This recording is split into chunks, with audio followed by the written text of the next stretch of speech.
So we've just had today's Forged in Aeternum, and there's two huge things that are in there. We have information regarding how Transmog is actually going to work, as well as the fact I think there's a very strong hint that we are actually going to be going up in levels when we get the expansion. So let's jump in, show you what we've got, and talk about it. So this is the first look at the UI, and I have to say it works pretty much exactly how I hoped for. The way it's going to work in theory is that once you have acquired the appearance of an item, then it doesn't matter what you do with that item, it will actually just unlock in this system. That does not mean you then get the skin by default. What that means is then you then have to pay to unlock that skin so you can actually use it. So what you should be doing right now is holding on to all of your items, and when this patch goes live, then you can just get rid of them, salvage them, it doesn't matter because you will have unlocked the appearance. To then actually wear those items, you will then obviously need a Transmog token. There's a couple of good things with the UI though. You can preview it from this screen, and of course you can unlock it there, and it appears to be 1 Transmog token per item,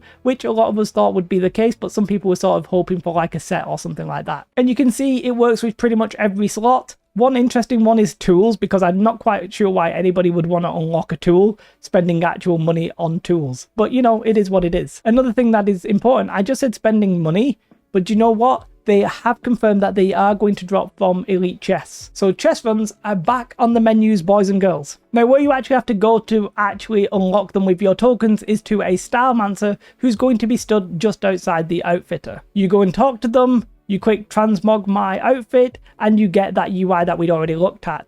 And I have to say, it looks pretty sensational. Very happy with this. There's nothing about this I would change, apart from the fact I would have liked that the old stuff would have been like retroactively aware of what you had unlocked and what you've not, because we were talking today about like a Tempest item, which actually I had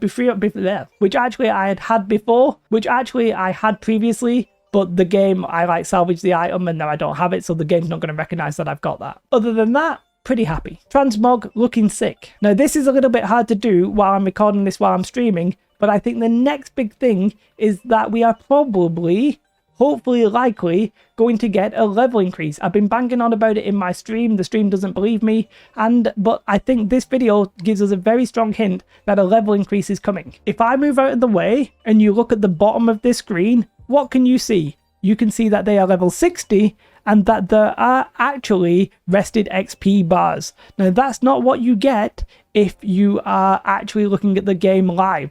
This character looks like they were boosted to 60 and then actually there's more levels and actually they already have the rested XP. If I jump into New World right now and you look at the bottom, you don't see those purple bars, there are no rested XP. Now, does this guarantee that we're going up to level 60 or level 70, sorry? I don't necessarily think so. However, I think it's a very strong hint that we are actually going to be going up in levels. I think that's going to be huge for the expansion, and I'm very excited about it. Obviously, no more details are known. I think it's going to mean like we're going up to tier 6, we're going up with weapons, and we're going to go up with professions and all kinds of stuff. But right now we have no details, just a little bit of a hint in one video. So for me, whilst today's Forged in Aeternum, it doesn't necessarily look that massive, it's just about Transmog. I think there's that underlying note there that we're probably going to get a level increase, and I think that's super exciting. It's also worth noting that the Transmog system, it just works like I think it should work, and I'm very happy about that. As long as it actually works and there's no bugs, but let's not stress about that right now. It's worth noting that we don't actually know when Transmog is coming out. They did say August in the game, like when you actually logged on, but they never mentioned it in the video, so we don't quite know. Very likely it will either be this week or it will be the end of August. Right now we don't know. Next week's Forged in Aeternum is about Bane and Ward being removed. Now I actually think it's going to be a little bit more than that. I think they're going to be talking about gearing and progression in the expansion. Let's hope so anyway, because it's about goddamn time. Let me know your thoughts in the comments below. I hope you have a most beautiful day. Like and subscribe. Goodbye.